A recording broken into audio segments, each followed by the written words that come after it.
There's a beautiful passage in Tractate Megillah, Daf Kaftet Amud Aleph 29a, which describes the relationship between God and the Jewish people. Rabbi Shimon ben Yochai says, come and see, come and learn how beloved the Israelites are to God.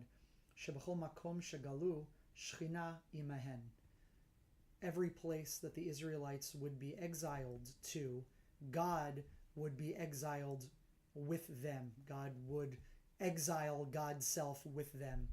That's a very heady idea, that God can go into exile and would choose to do so. And then there's examples. Galula Mitzrayim, Shechina imahen. When the Israelites went down to Egypt, God went with them to Egypt. And there's a proof text taken from the book of Samuel, book 1.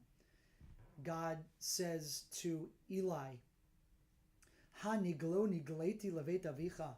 What did I not reveal myself to your ancestors? Behiotam b'Mitzrayim, while they were in Egypt.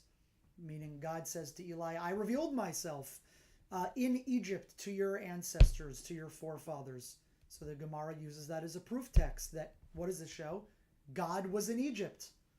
God was in the Egyptian exile with the Israelites. So it's true, God exiles God's self to be close, to be present with the Israelites.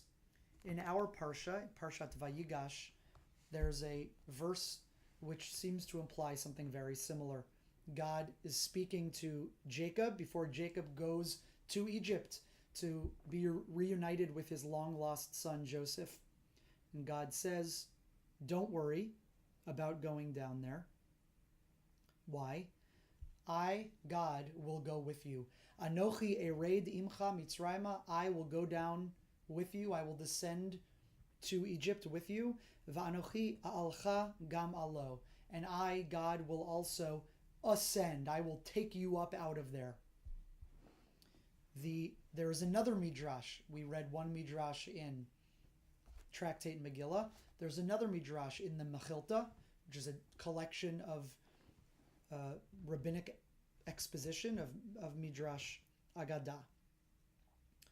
On this same verse that we just read, Anochi ered imcha, I will go down with you. Melamed kshiardu Yisrael mitzrayim yarda shechina mehen. This teaches that when the Jews went down to Egypt, God, the Shechina, the divine presence, went down with them.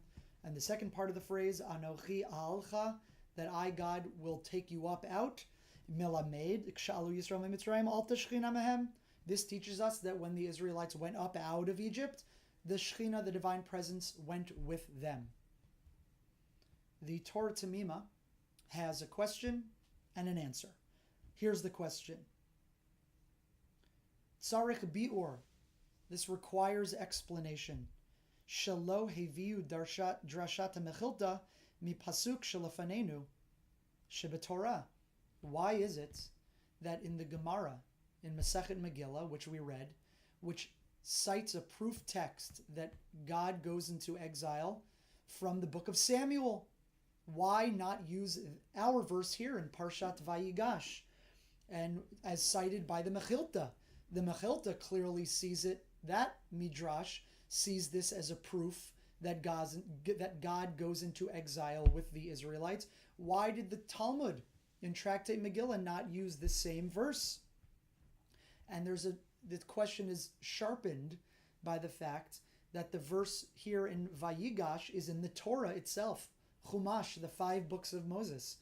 But the verse used by Tractate Megillah is only from Shmuel, which is from the prophetic literature, from Nivi'im, the prophets, which, while being divinely inspired, is not seen as on the same level of the 5 books as Moses.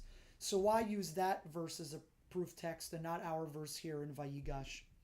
So the Torah Temimah asks the question and will now answer it. Ulai, maybe, Rotzeh HaGemara le'elef da Shechina hayta item gam behiotam sham. perhaps you could say that the verse in Samuel, the first book of Samuel, seems to imply more directly that God was with the Israelites in exile, whereas our verse in Vayigash might imply that God was with the Israelites rak b'sha'at etzem hayirida l'sham, that maybe, according to our verse in Vayigash, it only indicates that God was with the Israelites in the descent to Egypt and in the ascent from Egypt, because it says, God says, Anochi ered imcha, I will go down with you, Va'anochi a'alcha, I will come up with you, I will take you up, but not necessarily that I, God, will remain with you during your time in Egypt, as opposed to the line in Shmuel Aleph, which says explicitly, what? Behayotam b'Mitzrayim, I revealed myself to your ancestors during the time that they were in Egypt.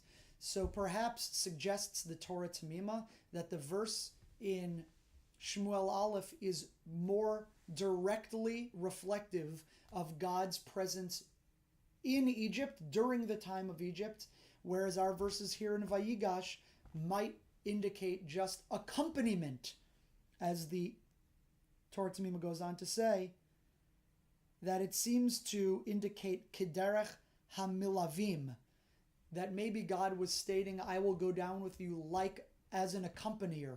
I'll go with you. I'll accompany you on the way. Masha ein kain b'pasuk de Shmuel, which is not true of the verse in Shmuel, k'tiv mefurash behiyotam b'Mitzrayim, where it explicitly says, I was with your ancestors while they were there. So it's a very fine line.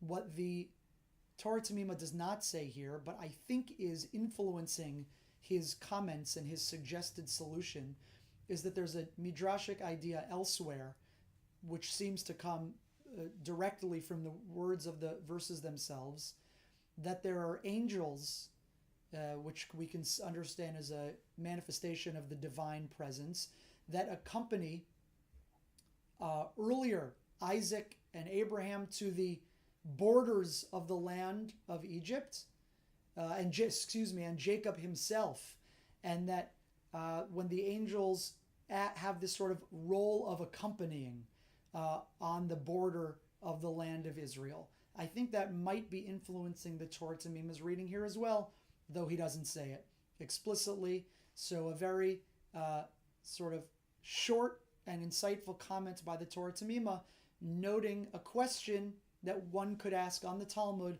of why does Bar Yochai use one proof text and not another one, when it would seem that there was a better one available to him in our Parsha here in Parshat Vayigash. Always a pleasure learning with you. More next week.